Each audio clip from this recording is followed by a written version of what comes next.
This is not the kind of government that was designed by our founders of the country. It's not what was written in the Constitution. We've only had an income tax since 1913. But if you want a welfare state, and if you want to police the world and pay for the defense of Japan and Germany, send foreign aid to the Soviet Union, you not only need the income tax, you need the Federal Reserve to print up the money when the deficit is accumulated. So we think the government should be much smaller. During the next decade, the American people will become poorer and less free, while they become more dependent on the government for economic security. This country is in the middle of a recession for a lot of people. Michigan knows about it. Poor people know about it. The middle class knows about it. Wall Street doesn't know about it. Washington, D.C. doesn't know about it. But it's because of the monetary system and the excessive spending. It's no joke. He is America's last true statesman, and he has actually been saying the same thing for the past 30 years about what our federal government needs to do to serve the people. That is, namely, follow the Constitution. The Federal Reserve credit created during the last 8 months has not stimulated economic growth in technology or the industrial section. But a lot of it ended up in the expanding real estate bubble. This too will burst, as all bubbles do. How could it be that you knew this on the banking committee in 2003 and nobody else did until after the collapse? I certainly think it's about the most foolish policy any government could ever follow, and it leads to the Korea Wars, the Vietnam Wars, Marines being killed in Beirut, sailors being killed in the Persian Gulf. If we want to go to war, and if we should go to war, the Congress should declare it. We don't go to war like we did in Vietnam and Korea, because the wars never end. They're building up this case just like we did in Iraq. Build up the war propaganda. There was no Al-Qaeda in Iraq, and they had nuclear weapons, and we had to go in. I'm sure you supported that war as well. Okay. It's time we quit this. It's time. It's trillions of dollars we're spending on these wars. Afghanistan, how quickly would you bring the troops quick home? As the ships could get there.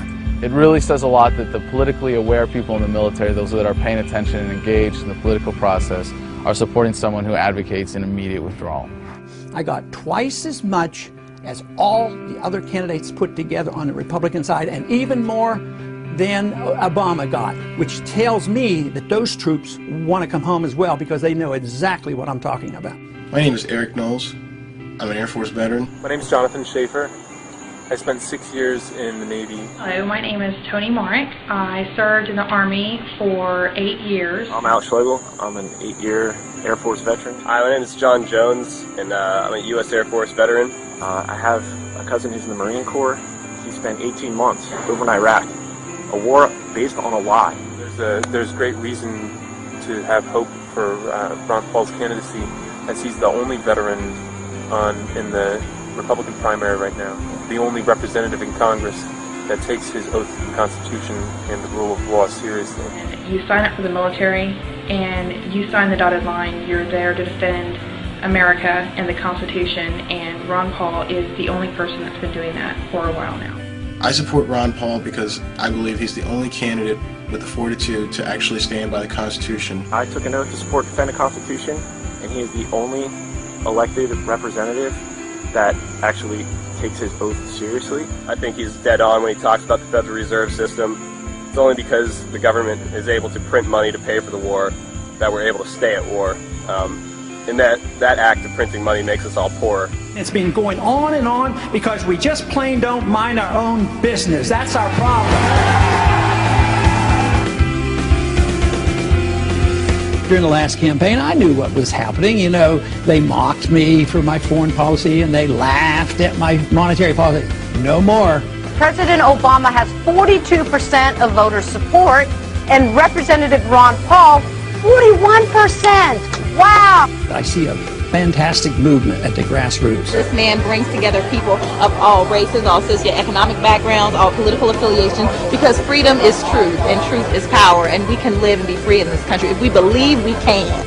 What's appealing about him overall is that he is intellectually honest and that he obviously has a lot of integrity. Ron Paul is at least not a pander, he's sincere. The reason people are worked up about Ron Paul is because they sense that he's genuine, that he's not a sellout, that he's not taking money to espouse certain positions like 99% of other politicians. The one guy in the field, agree with him or don't agree with him, who doesn't go out of his way to regurgitate talking points or change what he believes to fit the audience he's in front of. You served, as you said, 20 years in Congress, but you're not going to take a congressional pension. Right.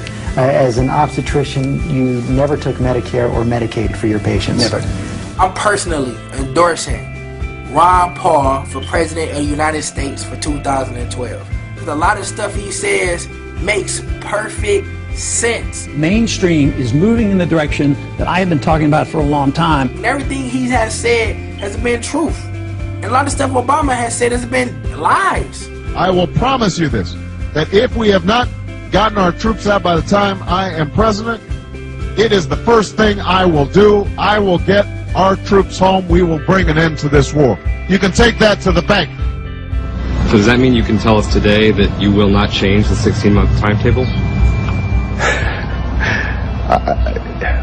I like Ron Paul. I think he's a cut from a different cloth than the rest of those people who are, of course, selling their souls to the corporate interests who back them. I believe that abortion should be safe and legal in this country. I will preserve and protect a woman's right to choose, and am devoted and dedicated to honoring my word in that regard. I will be a pro-life president. He came to Austin as a Democrat, and then he ran into Karl Rove, and Karl Rove whispered in his ear, he said, look, you're a good-looking guy, you got your politics are kind of conservative. It was easy for him to make the switch. They represent the status quo. And this is what excites so many people now. They're sick of the status quo. Suddenly, a lot of people who love the country and haven't voted precisely because they feel like it would be an insult to the great history of this country to vote for one or the other criminal, are so excited at the prospect that, wait a minute, maybe the country can be saved after all. I do think you should value people who speak from the heart and who tell the truth. And you should also value people who honor the vision of your founders and respect the most sublime constitution devised by human intelligence. We want an America full of principled people. Not people who say one thing and do something else. Say anything to get elected, but who say what they mean what they say, and they live their lives by those principles. Ron Paul has been consistent for more than 30 years, and he's been absolutely right about the most important issues facing this country today, which means that when he's elected, we can trust that he'll actually do what he says he's going to do, and that what he does is actually going to work. This country is in a revolution. They're sick and tired of what they're getting, and I happen to be lucky enough to be part of it. Don't get involved in these wars. Just bring our troops home.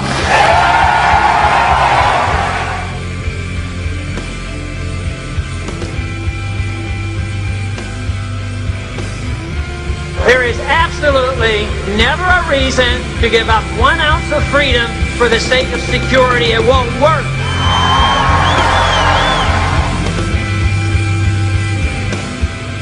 There is no authority in the Constitution authorizing a central bank, which means there should be no Federal Reserve System.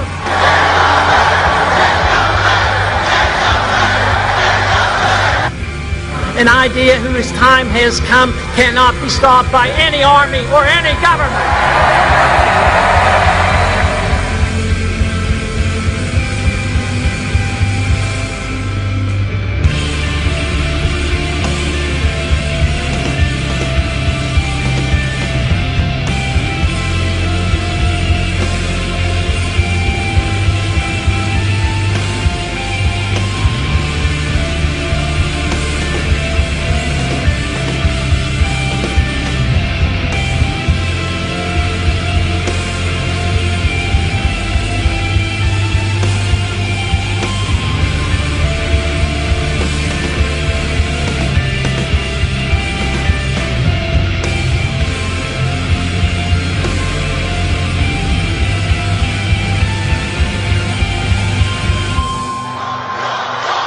I've been in politics for 35 years. My cause has been the cause of liberty.